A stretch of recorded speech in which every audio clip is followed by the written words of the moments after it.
میکنن، اما عنوان امت نمیتوان بر این مجموعه گذاشت، چون هماهنگ نیستن، چون یک جهت نیستن.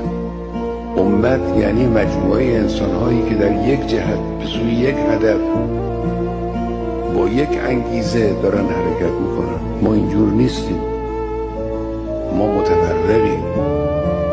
نتیجه این تفرق سلطه دشمنان اسلام. نتیجه این تفرق این است که کشور اسلامی احساس میکنه اگر بخواد خودش رو نگه داره باید تکیه کنه با آمریکا. اگه متفرق نبودیم این نیاز احساس نمیشد.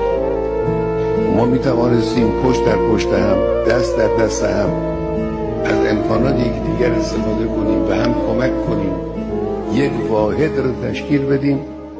این واحد